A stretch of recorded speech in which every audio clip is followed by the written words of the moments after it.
teman-teman semuanya, perkenalkan nama saya Naila Fitra Pratiwi dari kelas 10A. Di sini saya akan menjelaskan bab 1 biologi kelas 10 tentang virus. Ngomong-ngomong tentang virus, apa ya virus itu? Bagaimana sih virus itu ditemukan? Oke, akan kita bahas. Let's go! Pengertian virus. Virus berasal dari bahasa Latin yang berarti racun. Kenapa sih virus disamakan dengan racun? Karena mereka sama-sama merujuk pada sifat dasar virus yang mudah menular dari satu sel ke sel yang lain serta bersifat racun karena dapat menghancurkan sel yang ditularinya.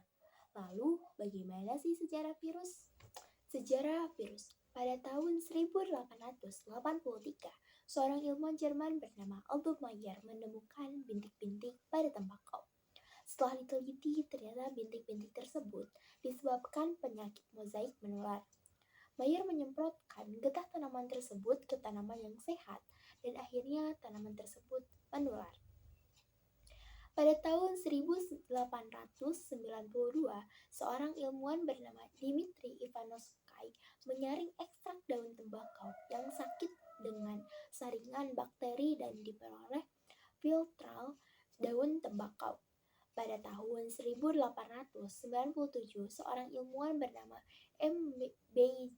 Bajeric melakukan pengamatan yang sama dengan Ivanovsky. Pada tahun 1935, seorang ilmuwan bernama W.M. Stanley berhasil mengisolasi dan mengkristalkan virus penyebab penyakit mozaik pada tanaman tembakau. Lalu, setelah tadi kita mengenal tentang pengertian virus dan sejarah virus, lalu ada sifat virus. Virus dapat dikatakan makhluk hidup karena mampu melakukan perbanyakan diri. Virus dapat dikatakan makhluk tidak hidup karena memiliki sifat yang pertama, tidak terdiri atas sel. Yang kedua, virus dapat hidup dan memperbanyak diri hanya dalam sel hidup. Yang ketiga, hanya tersusun dari satu jenis asam nukleat yaitu DNA dan RNA. Yang keempat, virus dapat dikristalkan. Virus yang terkecil memiliki diameter sekitar 17 nanometer dan diameter terbesar virus ada 1000 nanometer atau 1 nanometer sama dengan 10 pangkat negatif 9 meter. Lalu, apakah manusia dapat melihat virus? Jawabannya tentu bisa, tapi butuh diamati menggunakan mikroskop elektron dengan perbesaran 1000 kali. Bentuk virus. Virus memiliki banyak sekali ragam bentuk-bentuknya. Yang pertama, ada berbentuk bola. Yang kedua, ada berbentuk batang. Yang ketiga, ada berbentuk polihedral. Dan yang terakhir, ada virus yang berbentuk huruf T. Pada kesempatan kali ini saya akan menjelaskan salah satu virus yang berbentuk huruf T, yaitu bakteriofag. Bakteriofag berasal dari dua kata, yaitu bakteri yang artinya bakteri dan fagian yang artinya dimakan. Dari asal kata tersebut, maka dapat disimpulkan bahwa bakteriofag merupakan virus yang menyerang bakteri. Bakteriofag tersusun dari protein yang menyelubungi genom DNA atau RNA molekul dan mereka memiliki struktur yang sederhana ataupun rumit. Bakteriofag ditemukan oleh Twort pada tahun 1916 dan De Herle pada tahun 1917. Virus ini mengandung DNA atau RNA dan protein reseptor spesifik yang cocok pada target bakteri inang sehingga kerja bakteriofag sangatlah spesifik. Bakteriofag pernah menjadi metode penyembuhan infeksi bakteri patogen di negara-negara barat pada masa Perang Dunia Kedua. Namun, karena adanya penemuan antibiotik yang cenderung satu antibiotik menyelesaikan banyak infeksi bakteri atau one kill for all, bakteriofag mulai ditinggal. Mana sih ciri-ciri bakteriofag? Oke, ciri-ciri bakteriofag. Yang pertama, bakteriofag memiliki struktur yang tubuh dengan huruf T. Yang kedua, di mana bakteriofag memiliki tubuh yang tersusun dari kepala, kaki, dan ekor. Yang ketiga, kepala bakteriofag disebut juga sebagai nukleokapsid atau kapsid yang mengandung materi genetik berupa DNA. Yang keempat atau yang terakhir, adapun bakteri geofag memiliki ekor yang kompleks sebagai alat untuk melekatkan diri pada inang. Ada bagian-bagian dalam bakteriofag. Oke, seperti dalam gambar di atas, yang ini adalah asam nukleat termasuk ke dalam bagian kepala, lalu yang ini ada kapsid, sama seperti yang asam nukleat yaitu termasuk ke dalam kepala, lalu ini adalah leher, lalu ini adalah selubung ekor, dan termasuk ke dalam bagian ekor, yang ini ada serabut ekor panjang, yang di bawah ini adalah jarum penusuk, dan ini adalah lempeng dasar. Bisa dilihat dalam gambar di atas ini ya teman-teman. Selanjutnya ada fungsi dari bagian bakteriofag. Yang pertama ada asam nukleat.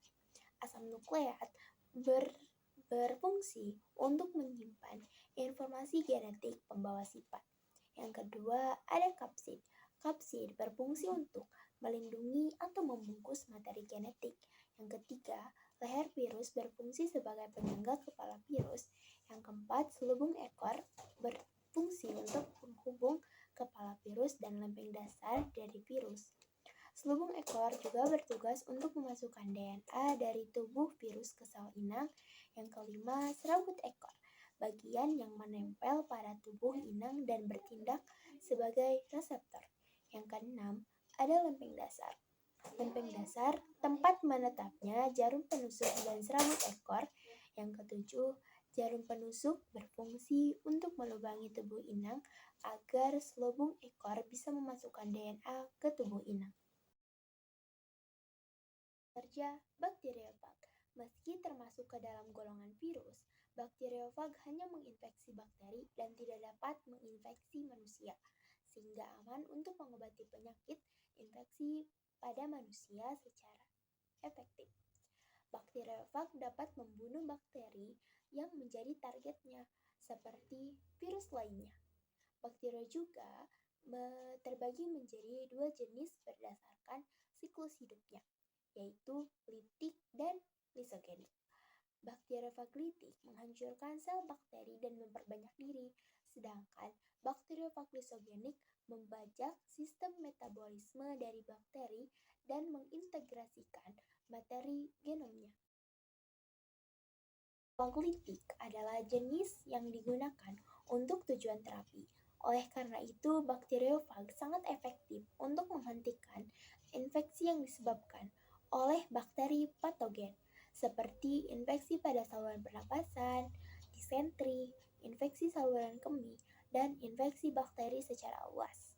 Bakteriofag juga telah digunakan untuk mengobati penyakit infeksi bakteri pada pasien dengan imunitas lemah, misalnya pasien cystic fibrosis, penyakit keturunan yang menyebabkan lendir dalam tubuh jadi lengket. Pemanfaatan bakteriofag. Bakteriofag dapat dijadikan salah satu alternatif pencegahan foodborne diseases yang efektif dan tanpa efek samping berbahaya. Oke, sudah tahap kesimpulan nih. Jadi, kesimpulan yang dapat kita ambil dari video ini yaitu, jadi bakteriofag adalah virus yang menyerang bakteri. Virus tersebut berbentuk huruf T, memiliki asam nukleat DNA. Bakteriofag ini juga dijadikan sebagai pencegah keracunan. Alhamdulillah, pada materi kali ini sudah selesai. Terima kasih kepada kalian semua yang telah menonton video ini. Semoga ada manfaatnya untuk saya dan kalian semua.